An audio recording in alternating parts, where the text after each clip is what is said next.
Are there more differences between groups or within groups? The liberal answer is within groups, that differences between individuals are more vast than differences among groups of individuals. Here's an example. We know that there's a correlation of 0.6 regarding women being more agreeable than men. What this means is, if you have a group of women and a group of men, and you take a random person from each group and bet that the woman is more agreeable than the man, you'd be right 60% of the time. But there's enough overlap between men and women that 40% of the time, the man would be more agreeable. And the biological differences between men and women are much larger than, say, the biological differences between the races. This is why liberals are fundamentally individualists. They believe that there's more variation between individuals within racial groups than the groups themselves. And therefore, it's the individual that has a different temperament and point of view.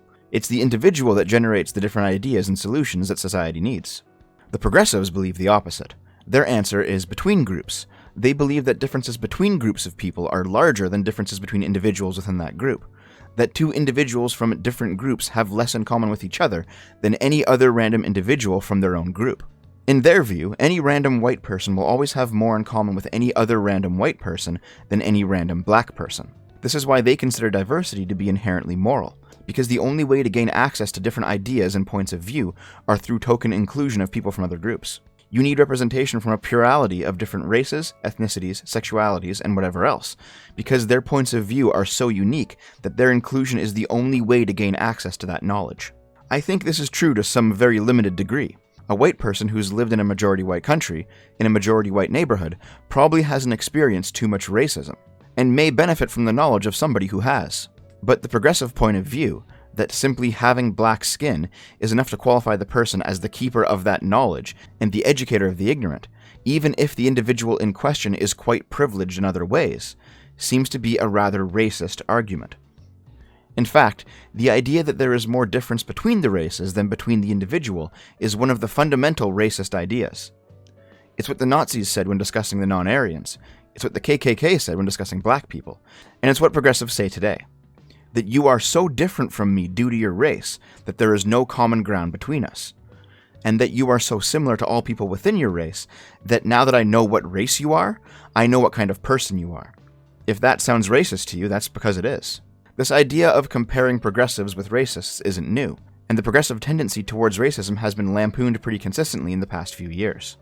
Freedom allows white men to control everything. Oh my God, you're a white supremacist.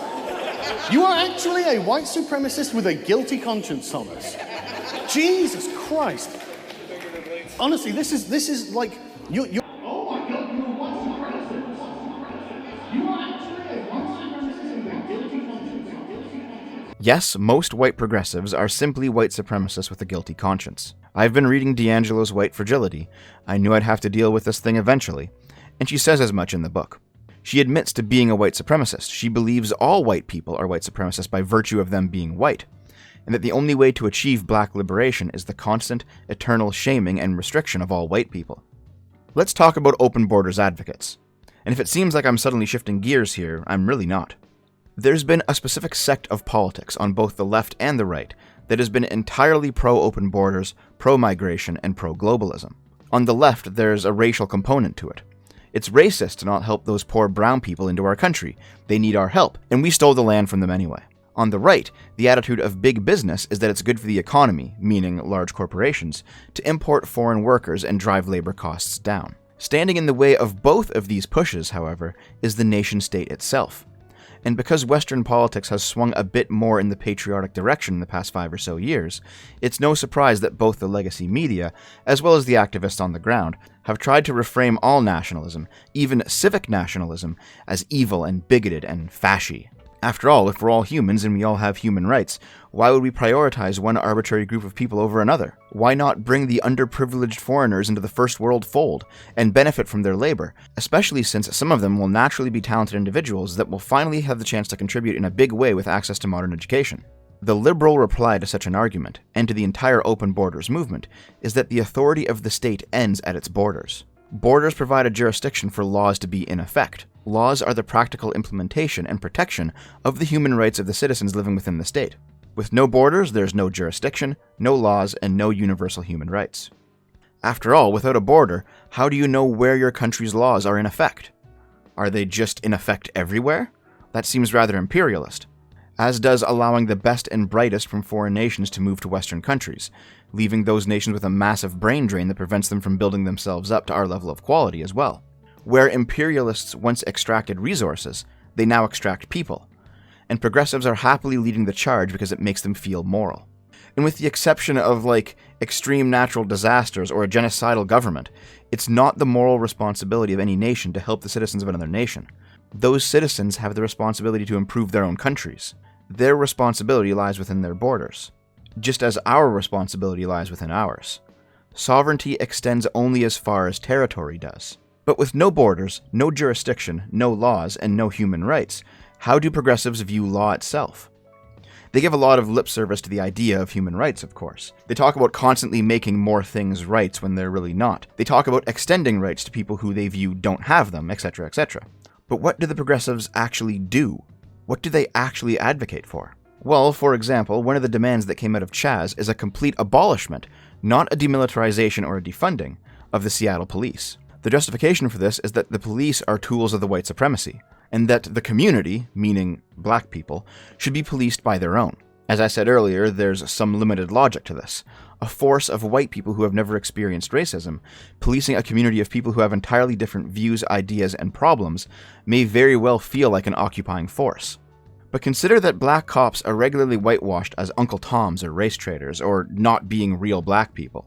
And it would seem that the progressive view of policing is that the practice itself is white.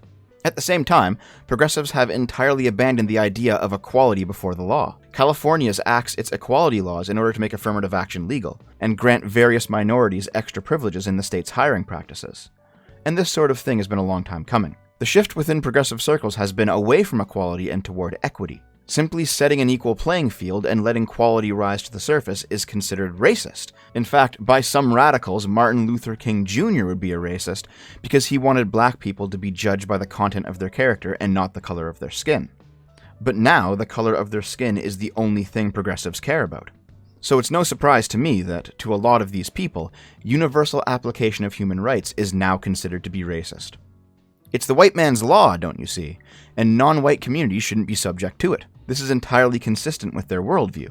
They consider racial groups to be more different than the individuals within those groups. So why should the same laws apply? And one of the best ways to break that universal application, to break the law itself, is to break the jurisdiction over which it presides, the borders and the nation. But what will the progressives replace it with? In one of Steven Crowder's videos, one of his Change My Mind interviews, I think, he talks to a German-born woman studying in the US regarding freedom of speech. Crowder's position is essentially the liberal one. All speech should be permitted, and you combat hate speech with debate just like you'd combat any other bad idea. And the woman appreciates that position as the liberal position, but she says that we Germans have a responsibility, considering her country's history, to think and behave differently.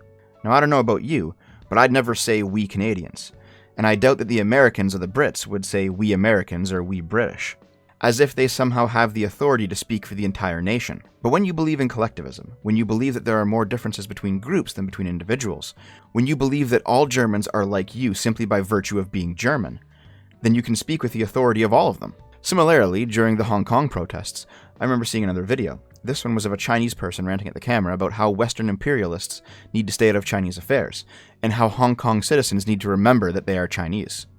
This is actually a saying in Chinese. Remember that you are Chinese. I've had Chinese girlfriends and lived with Chinese roommates, and they've all either said this themselves or were told it by others at one point.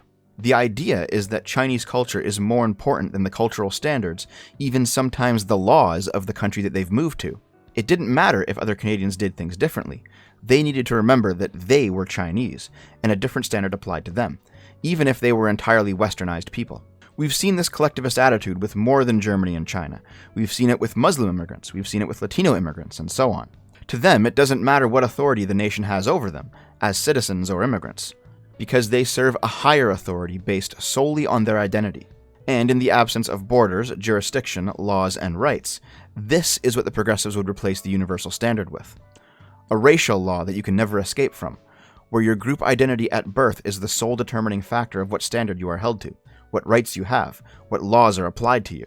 And this horror show makes complete sense to the progressive worldview, because they see all individuals within a group as being similar enough that one token member can speak for all their concerns. and all groups being different enough that each one must be held to a different standard. Why do you think that things like open debate, or meritocracy, or even objectivity or science have been redefined as white culture, as things that progressives believe that non-whites should avoid in favor of their own cultural standards? Because if accurate ways of measuring the world are taken off the table as whiteness, then the subjectivity of different standards are all that we have left. Every time somebody tries to punctuate their point with, as a black person, as a gay man, as a trans woman, as a single mother, whatever else, this is the idea they're appealing to. That their specific group has its own standards, and that the universal treatment of all humans need not apply. Don't let them get away with it. We are all human, we are all equal before the law, and we are all free. Progressives, ironically enough, want the tribalism of the past to return, and that's something that all liberals have a moral obligation to oppose.